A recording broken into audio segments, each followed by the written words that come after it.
नमस्कार दोस्तों, स्वागत करता हूं आपके एग्री स्टडी क्लासेस के ऑनलाइन प्लेटफॉर्म में। और जैसा कि मैंने आपको बताया था कि पशु परिचय की जो अपन क्लासें हैं वो चालू करेंगे, और आज से ही मैं आपके पशु परिचय की जो क्लासें वो चालू करने वाला हूं। इसी के साथ साथ आप जेट, ICAR, BHU और अन्य एग्जामों में जिनमें पशुपालन आती है उनकी भी आप पशुपालन यहाँ से पढ़ सकते हैं, है ना। क्योंकि और एग्जामों में कुछ थोड़ी कम लेवल की पशुपालन आती है और यहाँ जो पढ़ेंगे थोड़ी ज़्यादा लेवल की अपन पढ़ेंगे, क्योंकि 45 क्वेश्चन अपने यहाँ से पूछे जाएंगे, और वह भी केवल राजस्थान का एक बहुत बड़ा एग्जाम है ये, ठीक है। क्योंकि ये काफ़ी सालों पहले हुआ था, तो अपन इस चीज़ का अनुमान नहीं लगा सकते कि मतलब इसमें क्वेश्चन कैसे आएंगे, है ना। क्वेश्चन हो सकता है डीप से आए, क्वेश्चन हो सकता है अपन अपर लेवल से आए, लेकिन अपन दोनों तरीके से पढ़ेंगे इसको।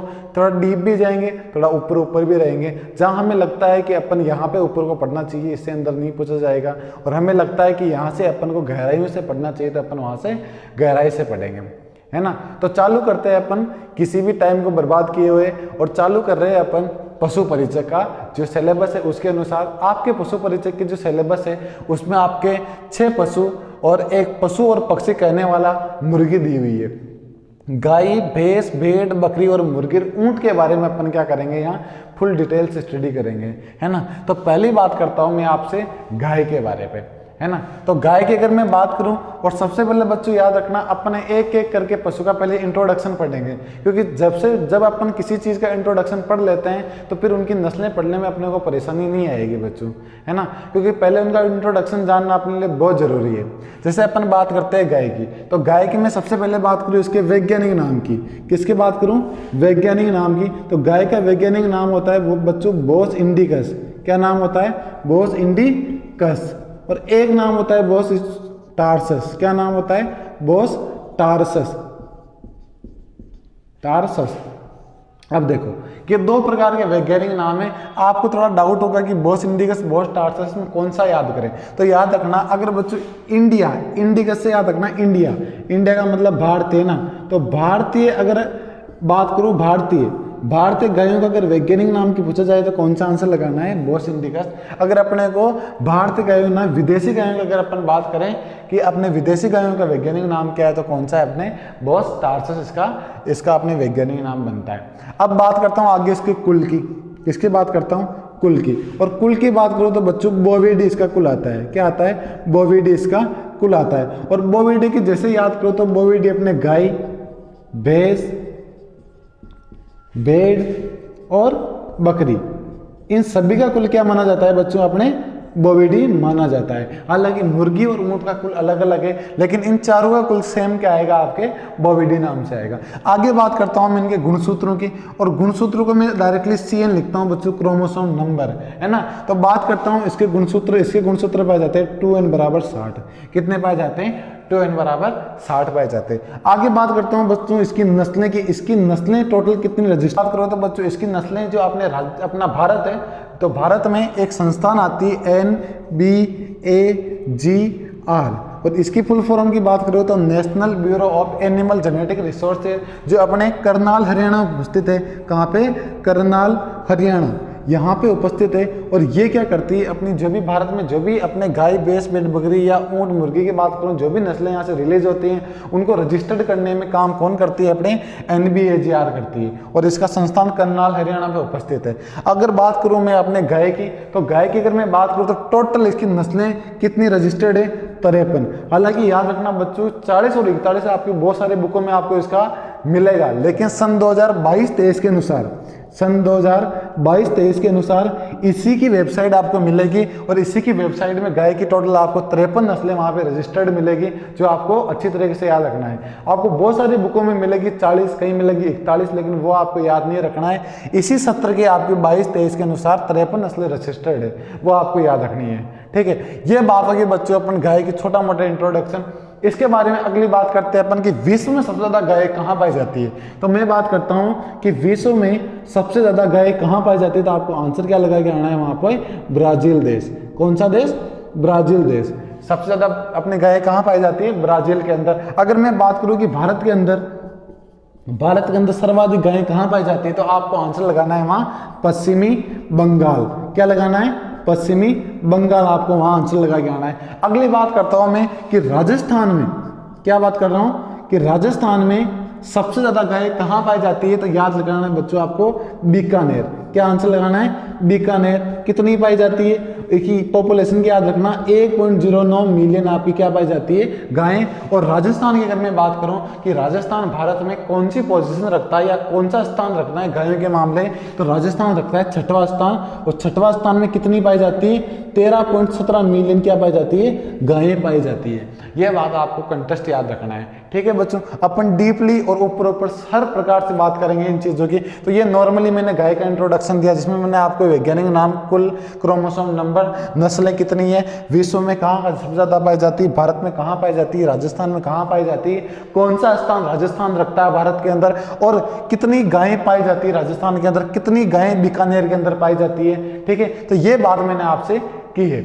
आगे मैं बात करता हूं बच्चों इसकी कुछ संस्थानों की, जो इनसे कुछ संस्थान है, ठीक है बच्चों। तो गाय के कुछ संस्थान हैं जिनकी मैं आपसे बात करना चाहूंगा, क्योंकि बच्चों अपन इंट्रोडक्शन में क्या पढ़ते हैं इनके बारे में, और ये पढ़ते हैं कि इनका संस्थान कहाँ कहाँ बनाया गया है, ठीक है बच्चों। तो अगली अपन बात करेंगे इनके संस्थानों की। तो अपने जो संस्थान है, तो एक इनके संस्थानों के बारे में एक विशेष चीजें याद रखें कि हर एक पशु का कहीं ना कहीं प्रजनन संस्थान बनाया गया है, प्रजनन विकास संस्थान बनाया गया है, जहां पे क्या करते हैं बच्चों, नई नई ब्रीड्स के ऊपर रिसर्च चलती रहती है, ठीक है बच्चों। या उनके कुछ कुछ क्वालिटी या क्वांटिटी कुछ गुण होते हैं, उनको बढ़ाने का क्या करते हैं, वहां पे रिसर्च चलती रहती है। जैसे मैं बात करूं गाय का, गाय प्रजनन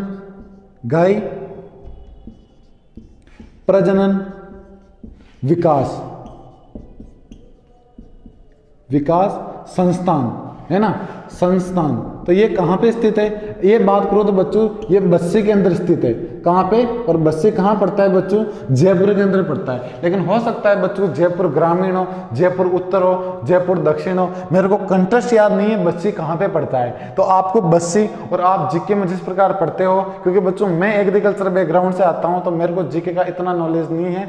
हो सकता है बस्सी आपके जयपुर दक्षिण में हो या जयपुर ग्रामीण में हो, ठीक है बच्चों। तो आपको ये बात याद रखनी है, बस्सी में पड़ता है, मोटी मोटी बात ये जयपुर के अंदर पड़ता है ना बच्चों। तो ये बात आपको याद रखनी है। आप देख लेना जयपुर ग्रामीण में है या दक्षिण पे।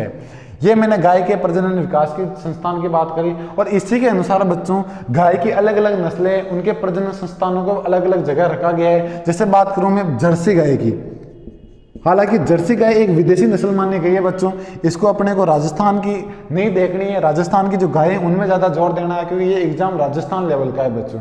तो जर्सी गाय का जो प्रजनन केंद्र बनाया गया है वो कहाँ पे बनाया गया है, इसको गाय प्रजनन विकास केंद्र भी बोलते हैं बच्चों। विकास ना संस्थान ना बोलो तो केंद्र भी बोल सकते हो। आपको याद रखना है प्रजनन विकास कहाँ पे है। तो जर्सी गाय की अगर मैं बात करूँ तो ये भी कहाँ है बच्चों, अपने बस्सी जयपुर के अंदर ही इसको स्थित किया गया है। आगे बात करता हूँ बच्चों, जैसे मैंने मेवाती, जो आपके मेवाती नस्ल है, इसका कहाँ बनाया गया है। तो बात याद रखना बच्चों, मेवात पड़ता है अपने अलवर क्षेत्र, अलवर भरतपुर को अपन क्या बोलते हैं, मेवात प्रदेश बोले जाते हैं। तो अलवर के अंदर इसका क्या बनाया गया है, अपने प्रजनन विकास केंद्र बनाया गया है। अगली बात करो जैसे बच्चों में थार पारकर की, क्या बात करूं, थार पारकर। हालांकि बच्चों थार पारकर अपने जो जैसलमेर और बीकानेर का इलाका उधर बहुत पाई जाती है, लेकिन इसके प्रजनन विकास की बात करूं, केंद्र की बात करूं, तो ये कहाँ बनाया गया है, सूरतगढ़ में बनाया गया है। कहाँ, सूरतगढ़। और सूरतगढ़ कहाँ पड़ता है बच्चों, गंगानगर के अंदर पड़ता है। कहाँ पड़ता है, गंगानगर के अंदर पड़ता है। ये बात आपको अच्छी तरीके से याद रखनी पड़ेगी। आगे मैं बात करूँ थार पारकर के साथ इसकी गिर नस्ल की, किसकी बात करता हूँ, गिर। तो गिर सबसे फेमस आपको पता ही होगा, गिर बहुत अच्छी नस्ल मानी जाती है गाय की। और गिर की बात करूँ तो कहाँ पे स्थित है, झालावाड़। कहाँ स्थित है, झालावाड़ के अंदर क्या स्थित है, इसका प्रजनन विकास केंद्र स्थित है। आगे मैं बात करूं बच्चों राठी की, कि राठी का कहाँ पे स्थित है सर। तो राठी की अगर मैं बात करूं आपको इसकी साथ साथ, तो राठी का बच्चों पड़ता है अपने हनुमानगढ़ के अंदर। हनुमानगढ़ के अंदर क्या स्थित है बच्चों, आपके इसका प्रजनन केंद्र स्थित है। तो ये कुछ गायें हैं जिनके बारे में आपको याद रखना है। और मैं बात करूं बच्चों गिर, तो गिर सबसे ज्यादा कहाँ पाई जाती है, तो ये आपको याद रखना है, अजमेर भीलवाड़ा में पाई जाती है। इसका बहुत इंपॉर्टेंट क्वेश्चन बनता है बच्चों ये वाला, कि गिर सबसे ज्यादा कहाँ पाई जाती है। तो कहाँ पाई जाती है, भीलवाड़ा और अजमेर में पाई जाती है। लेकिन गिर का जो प्रजनन केंद्र कहाँ खोला गया है, अपने झालावाड़ में खोला गया है। ये मैंने बात की आपके गाय के इंट्रोडक्शन की। इसी प्रकार आगे चलते हैं अपन भैंस के इंट्रोडक्शन इंट्रोडक्शन की बात अपन साथ के साथ कर लेंगे बच्चों, है ना, क्योंकि अपन हर चीज़ का एक इंट्रोडक्शन पढ़ेंगे जिससे अपने को नॉलेज रहेगा कि गाय और भैंस किस प्रकार से उनके वैज्ञानिक नाम होते हैं, किस प्रकार के उनके कुल होते हैं और किन प्रकार की उनकी नस्लें होती हैं जिनके विकास के अंदर स्थित अलग अलग जगह होते हैं। तो उनके बारे में अपन क्या है एक एक करके देखेंगे। अब बात करता हूँ मैं भैंस की।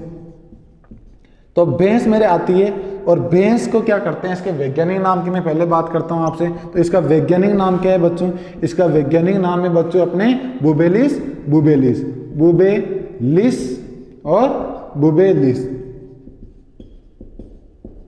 ये बात आपको अच्छी तरीके से याद रखना है। बुबेलिस, बुबेलिस क्या नाम जाना जाता है इसका वैज्ञानिक नाम बच्चों। हालांकि हर वैज्ञानिक नाम को अंडरलाइन करना जरूरी होता है, लेकिन अपना एक ओरल एग्जाम में मल्टीपल चॉइस वाला तो अपने को इतनी बातों में ज़्यादा ध्यान नहीं देना, अपने राइटिंग नहीं लिखते। हालांकि हर एक वैज्ञानिक नाम को अंडरलाइन करना जरूरी माना जाता है। कुल की मैं बात करूँ तो बच्चों मैंने उसी टाइम पे आपको कुल बताया था कि बोविडी इनका सभी का कुल माना जाता है। ये बात आपको याद रखना है। अगर मैं बात करूँ बच्चों इनके गुणसूत्र यानी क्रोमोसोम नंबर के, तो कितने होते हैं, 2n बराबर इनके 2 होते हैं, 50 और 48। 2 प्रकार के गुणसूत्र किसके अंदर पाए जाते हैं, अपने भैंस के अंदर पाए जाते हैं। मैं बात करूँ 50 की, तो 50 अपने जो देसी गायें होती है, सॉरी देसी भैंसें होती है उनके अंदर कितना पाया जाता है 50, और 48 कितने पाया जाता है जो आपकी विदेशी भैंसें होती है उनके अंदर। ठीक है बच्चों, ये बात अपने क्रोमोसोम की होगी। अगली बात करता हूँ बच्चों इसकी नस्लों की, कि सर इसकी नस्लें क्या कितना है। तो NBAGR है उनको कितनी रजिस्टर्ड नस्लें लिखी गई है, तो अभी तक भी जो बुकों में छपती है 20 वही नस्लें अपने NBAGR की साइड में लिखी हुई है। इसका मतलब अभी तक कोई नस्ल को बढ़ाया नहीं गया है। ये बात कर ली अपन ने कि इसका नस्ल कितनी है, क्रोमोसोम नंबर कितने है, कुल कितना है, वैज्ञानिक नाम। आगे बात करता हूं मैं कि विश्व के अंदर सबसे ज्यादा गाय अपने सॉरी भैंसें कहाँ पाई जाती है। तो भैंसें अपने भारत के अंदर पाई जाती है। कहाँ पाई जाती है, भारत के अंदर क्या पाई जाती है, अपने भैंसें पाई जाती है। और कितनी प्रतिशत पाई जाती है, ये बात बहुत इंपॉर्टेंट है बच्चों। तो याद रखना 57% भैंसें, विश्व की 57% भैंसें कहाँ पाई जाती है, अपने केवल अपने विश्व के अंदर। और गाय की बात करूँ तो गाय 15% गायें पूरे विश्व की कहाँ पाई जाती है, अपने भारत के अंदर स्थित होती है। ठीक है बच्चों, ये बात अपन ने कर ली। आगे मैं बात करता हूँ कि जो अपना भारत है, तो भारत में सबसे ज्यादा अपने भैंसें कहाँ पाई जाती है। तो याद रखना बच्चों यूपी के अंदर, उत्तर प्रदेश के अंदर सबसे ज्यादा क्या पाई जाती है, अपने भैंसें पाई जाती है। आगे बात करता हूं बच्चों कि जो अपने भैंसें ये राजस्थान में कितना, मतलब राजस्थान में कौन से जिले में सबसे ज्यादा पाई जाती है। तो क्या आंसर लगा के आओगे बच्चों, जयपुर। क्या आंसर लगा के आओगे, जयपुर। ठीक है बच्चों, तो जयपुर क्या है अपने, इसका प्रथम पोजीशन है, फर्स्ट पोजीशन वाला डिस्ट्रिक्ट है किसका है, अपने राजस्थान स्टेट का। तो ये बातें क्या है छोटे मोटे इंट्रोडक्शन की। अब बात क्या करेंगे बच्चों, संस्थानों की, है ना बच्चों। अब बात करते हैं अपन कुछ संस्थानों की जो क्या है अपने लिए बेहद जरूरी है। हर एक पशु का अपने को हर एक पशु प्रजनन केंद्र याद होना चाहिए कि कहाँ पे इसका पशु प्रजनन केंद्र स्थित है। जैसे मैं बात करता हूँ बच्चों इसके संस्थानों की, तो संस्थान, पहले बात करता हूं संस्थान। तो भैंस का अगर मैं सीधी सीधी बात करूं कि भैंस पशु प्रजनन विकास केंद्र कहां पे स्थित है, प्रजनन विकास केंद्र कहां स्थित है। तो क्या आंसर लगाओगे बच्चों, याद रखना बच्चों आंसर लगाना है आपको वल्लभ नगर। क्या लगाना है, वल्लभ नगर।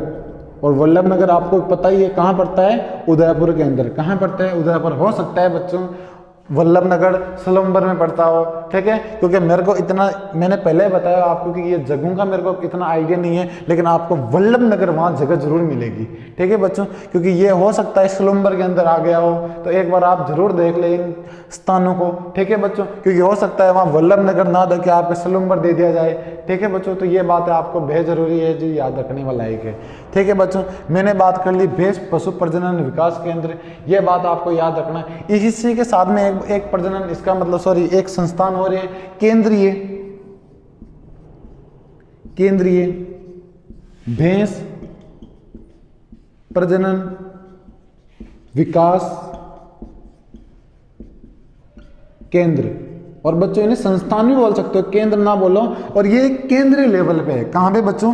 केंद्रीय लेवल पे। ये थोड़ी ये मात्रा है जो थोड़ा बच्चों याद रखना, मात्राओं में कभी कभी मिस्टेक हो जाती है ना, तो अपने को मात्रा इतनी कोई काम नहीं आने वाली। तो ये केंद्रीय याद रखना, केंद्रीय भैंस प्रजनन या पशु प्रजनन विकास केंद्र कहाँ स्थित है? अपने हिसार हरियाणा के अंदर। कहाँ पे बच्चों? हिसार हरियाणा। कहाँ पड़ता है हिसार? हरियाणा के अंदर। HR के अंदर क्या पड़ता है? हिसार हरियाणा। तो जैसे मैं बता रहा हूँ हिसार हरियाणा, और इसी का जैसे केंद्रीय भैंस प्रजनन विकास केंद्र, आप ऐसे भी बोल सकते हो कि भैंस पशु अनुसंधान संस्थान। एक ही बात है बच्चों, क्योंकि अनुसंधान के अंदर भी क्या होता है, आपके उनके प्रजनन संबंधित क्रियाओं का क्या करते हैं अपन? अध्ययन करते हैं या उनके ऊपर रिसर्च की जाती है। और प्रजनन विकास केंद्र के अंदर भी क्या करते हो? उनकी नई नई ब्रीड्स के अंदर आप क्या करते हो? रिसर्च करते हैं। उनके उत्पादन के लिए, आप वृद्धि करने के लिए आप कुछ भी मतलब नई नई रिसर्च करते रहते हो। तो बात एक ही बच्चों, कोई बात गलत नहीं है चीज, है ना। तो आप उसको अनुसंधान संस्थान बोलो या प्रजनन विकास केंद्र बोलो, जैसे मैंने आपको गाय में बताया वैसे बोल सकते हो, ऐसा कोई दिक्कत नहीं है। ठीक है, आप इसको भैंस प्रजनन केंद्र, भैंस अनुसंधान संस्थान बोलो तो भी कहाँ पे हो? हिसार हरियाणा। जैसे मैं यहाँ लिख देता हूँ भैंस अनुसंधान संस्थान, तो वह भी कहाँ पड़ेगा? आपके अनुसंधान संस्थान हिसार हरियाणा। कोई दिक्कत नहीं बच्चों, ये चलता है। ठीक है, अपने को याद रखना है कि ये केंद्रीय लेवल पे भैंस का जो कोई एक भी संस्थान है कहाँ है? एकमात्र संस्थान है हिसार हरियाणा में जिसका केंद्र लेवल पर स्थित है। ये बात आपको याद रखना है। ये बात होगी अपने भैंस के बारे में। इसी के साथ मैं आगे बढ़ता हूँ और मैं बात करता हूँ आगे अपने भेड़ की। किसकी बात करता हूँ बच्चों? भेड़ की, क्योंकि एक एक इंट्रोडक्शन अपन अच्छे से पढ़ेंगे। ठीक है बच्चों, तो मैं भेड़ की बात करूँ आपसे, तो सबसे पहले भेड़ का क्या याद करना है आपको? वैज्ञानिक नाम। और वैज्ञानिक नाम क्या होता है बच्चों? ओविस एरिस। क्या होता है? ओविस एरिस। ओविस एरिस, ये इसका क्या है बच्चों? वैज्ञानिक नाम। हालांकि हो सकता है कि आप जो नए नए मैथमेटिक्स और बायोलॉजी वाले बच्चों ये नाम कभी सुने नहीं होंगे।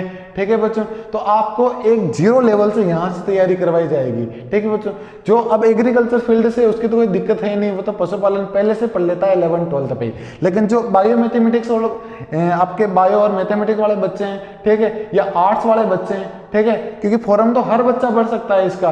तो अब क्या होगा कि बच्चों उनको 0 लेवल से पशुपालन पढ़नी होती है, तो अपने जो यूट्यूब चैनल है एग्री स्टडी क्लासेस, जैसे आपको वहां बोर्ड में दिखाई दे रहा है एग्री स्टडी क्लासेस, तो ये एग्री स्टडी क्लासेस आपको 0 लेवल से लास्ट तक तैयारी करवाएगा बच्चों। याद रखना बच्चों। ठीक है बच्चों, तो वैज्ञानिक नाम की मैं इसकी बात कर ली मैंने। कितने क्या होता है इसका? ओविस एरिस। अगर मैं इसकी कुल की बात करूं बच्चों, तो कुल तो मैं सेम टू सेम कितना होता है, जो सॉरी क्या होता है? बोविडी, जो आपके मैंने पहले बता रखा है, बोविडी, है ना। और अगर मैं क्रोमोसोम नंबर की बात करता हूं तो क्रोमोसोम नंबर 2n बराबर कितने होते हैं बच्चों? 50 में माने जाते हैं। और आपके 54, कभी 52-54 मिलेंगे आपको, लेकिन 50-54 आपके मेन साइड पे लिखे होते हैं। तो ये बातें याद रख लेना आप। ठीक है बच्चों, ये क्रोमोसोम नंबर बात होगी। अगली बात करूं मैं इसकी नस्लें कितनी है? नस्लें तो याद रखना बच्चों, अगर मैं विश्व में भेड़ की नस्लों की बात करूं, पूरे विश्व के अंदर भेड़ की नस्लें कितनी है, तो याद रखना बच्चों टोटल विश्व के अंदर इसकी 200 नस्लें पाई जाती है। कितनी पाई जाती है? 200 नस्लें। लेकिन अगर मैं भारत की बात करूं कि भारत के अंदर की जो NBAGR है आपकी, वो कितनी रजिस्टर्ड नस्लें करता है, तो 40। कितनी करता है? 40 नस्लें इसकी रजिस्टर्ड करता है। ये बात आपको याद रखनी है। विश्व के अंदर कितनी है? 200, और भारत की बात करो तो 40 नस्लें आपके रजिस्टर्ड है। ये बात कर ली। क्या बात कर ली अपन ने? इसकी बेसिक डिटेल की। और अगर मैं आगे बात करूं कि विश्व में सबसे ज्यादा, विश्व में सर्वाधिक आपके जो ये आपके भेड़ है ये कहां पाया जाता है? हालांकि बच्चों दूसरे देश आपके कई बुकों में मिलेंगे, लेकिन इसी साल भारत को क्या दे दिया गया है? भेड़ और बकरी का प्रथम पोजीशन रख दिया गया है। ठीक है, ये भी आपके ICMR है या NDRI उनकी साइटों में जाके देखोगे तो आपको भारत फर्स्ट पोजीशन मिलेगा भेड़ और बकरी के मामले में। भेड़, बकरी और भैंस तीनों B नाम में आते हैं बच्चों। और B4 याद रखना। B4 का मतलब बोले तो भैंस, भेड़, बकरी और तीनों कहां स्थित है? भारत। किसके अंदर स्थित है? भारत। ठीक है बच्चों, तो B4 आपके कहां पे स्थित है? फर्स्ट पोजीशन कहां रखता है? भारत रखता है। ये बात आपको बेसिक तौर से याद रखनी पड़ेगी। आगे मैं बात करूं कि भारत के अंदर सर्वाधिक भेड़ कहां पाई जाती है, तो आपके सिंपल सी बात है, कहां पाई जाएगी? राजस्थान के अंदर, क्योंकि भेड़ का पालन सबसे ज्यादा राजस्थान में करते हैं। और मैं बात करूं आपके राजस्थान में भेड़ कहां पाई जाती है, तो राजस्थान में भेड़ यहां पाई जाती है? बाड़मेर के अंदर। कहाँ पाई जाती है? बाड़मेर। देखो बच्चों, हर चीज बी से मिला हुआ है भेड़ के बारे में। बी भेड़, बी भारत, बी बाड़मेर। बस राजस्थान का एक आर है जो आपको अलग करना है, क्योंकि भारत के अंदर भी एक आर आता है। ठीक है बच्चों, ये बात आपको याद रखनी है। ठीक है बच्चों, इसके बाद में क्या बात करेंगे अपन? इसकी संबंधित जो संस्थान है उसके बारे में अपन बात करेंगे। और भेड़ से संबंधित कुछ ऐसे ऐसे संस्थान है जो अपने राजस्थान में उपस्थित है, जो आपको बहुत इंपॉर्टेंट बातें बताता है। जो आपके संस्थान है, तो इसका एक संस्थान है बच्चों जो अपने राजस्थान में काफी फेमस है, और यहाँ तक कि राजस्थान में नहीं, ये केंद्रीय लेवल पे बहुत फेमस है। उसे बोलते हैं CSWRI। अगर मैं इसकी फुल फॉर्म की बात करूं तो सेंट्रल शिप का मतलब बच्चों भेड़ एंड वूवल रिसर्च इंस्टीट्यूट। ये क्या है बच्चों? आपके central sheep and wool research institute. और वूवल का मतलब होता है बच्चों ऊन। क्या होता है? ऊन। और हिंदी में अगर मैं इसकी बात करूं तो इसका नाम है केंद्रीय भेड़ एवं ऊन अनुसंधान संस्थान। ऊन अनुसंधान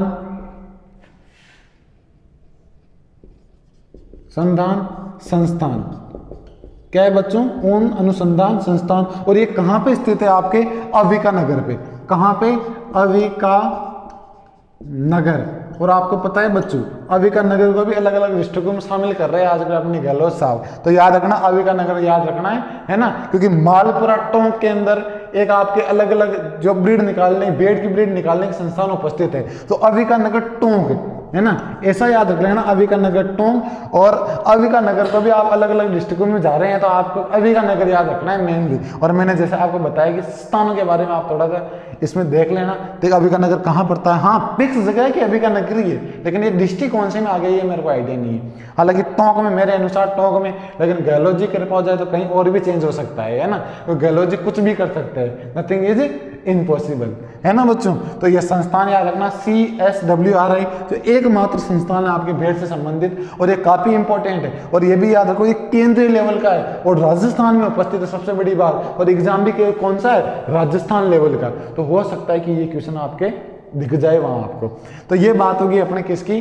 संस्थान की, भेड़ के बारे में। एक बात और कर लेता हूं बच्चों आज आपके बकरी की, क्योंकि जितना कम पढ़ेंगे उतना अच्छा याद करेंगे, और एकदम जीरो से पढ़ेंगे तो बहुत बेहतर तरीके से अपनी तैयारी होगी। तो आप बात करता हूं मैं आपके बकरी, और बकरी का वैज्ञानिक नाम की बात करूं तो इसका वैज्ञानिक नाम क्या होता है बच्चों? इसके वैज्ञानिक नाम की अगर मैं आपसे बात करूं तो इसका वैज्ञानिक नाम है कपरा हिरकस।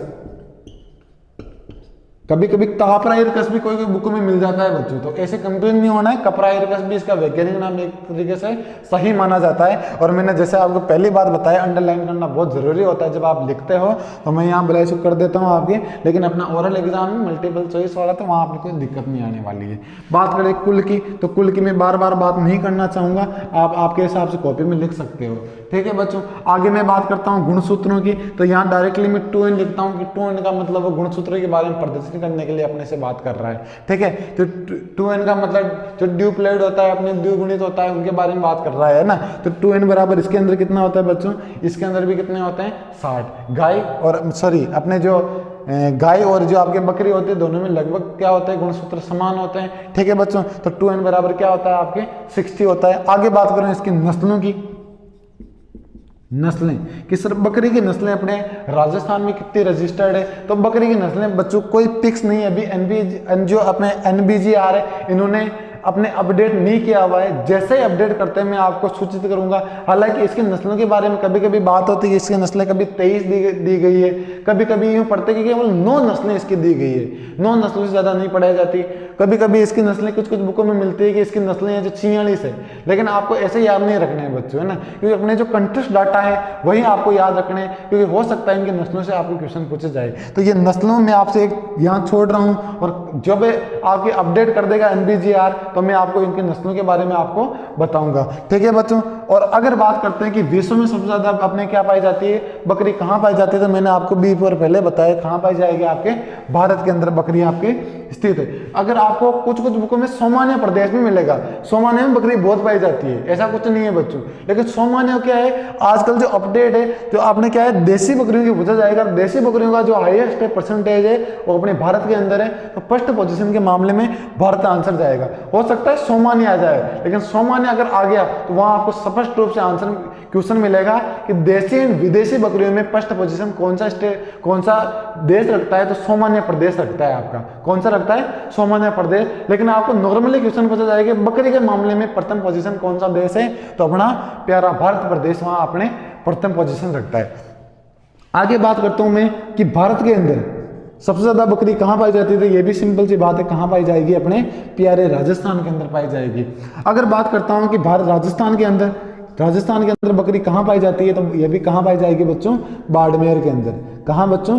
बाड़मेर के अंदर। ये जैसा अपन ने भेड़ में पढ़ा है सेम टू सेम इसकी पोजीशन वैसे ही है जैसे अपन ने भेड़ में पढ़ा है। अब इसके संस्थानों की बात कर, संस्थान जो आपके बकरी के कुछ संस्थान है जो आपके राजस्थान लेवल और केंद्रीय लेवल में उपस्थित है। और मैं बात करता हूं केंद्रीय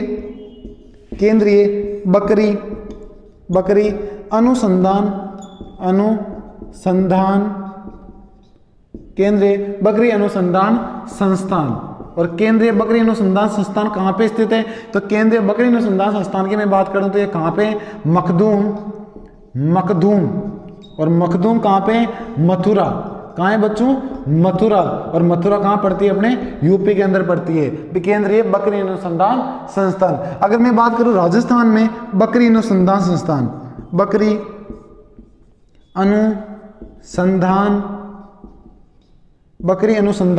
संस्थान, तो राजस्थान में जो बकरी अनुसंधान संस्थान है बच्चों वो कहाँ पे स्थित है, तो आपके याद रखना टोंक के अंदर उपस्थित है। कहाँ बच्चों? टोंक। अविकानगर टोंक माना जाता है बच्चों, अविकानगर टोंक। क्या माना जाता है? अविकानगर टोंक। इसका क्या माना जाता है बच्चों? आपके जो बकरी अनुसंधान संस्थान है वो माना जाता है। बच्चों एक बात और याद रखना, एक और संस्थान इससे रिलेटेड राजस्थान में, बकरी व चारा विकास बोर्ड। कहां पे स्थित है बच्चों? तो ये याद रखना, ये बच्चों आपके रामसर अजमेर में स्थित है। कहां पे? रामसर अजमेर में स्थित है। तो ये बात होगी बच्चों अपने संस्थानों की जो बकरी से संबंधित अपने राजस्थान लेवल और केंद्र लेवल पर उपस्थित है। तो ये अपन ने आज पहली क्लास अपन ने यहीं खत्म करते हैं। आज अपन ने गाय, भैंस, भेड़, बकरी की क्या है बच्चों, जनरल इंट्रोडक्शन के बारे में बात की है, जिसमें अपन ने बात उनके वैज्ञानिक नाम, उनके कुल, उनकी नस्लों की संख्या और उनके गुणसूत्र, इसी के साथ साथ अपन ने कुछ संस्थानों की भी बात की है। ठीक है बच्चों, जो इनसे संबंधित है। और आगे अपन कल मुर्गी और ऊंट को लेके चलेंगे और इसी के साथ साथ अपन इनका इंट्रोडक्शन और साथ में साथ जब इनको गायों को अपन फुल डिटेल में या भैंसों की नस्लों को फुल डिटेल में अध्ययन करेंगे। इसी के साथ आज मैं आपसे अलविदा लेता हूं। जय हिंद, जय भारत। इसी के साथ आपको हैप्पी दशहरा।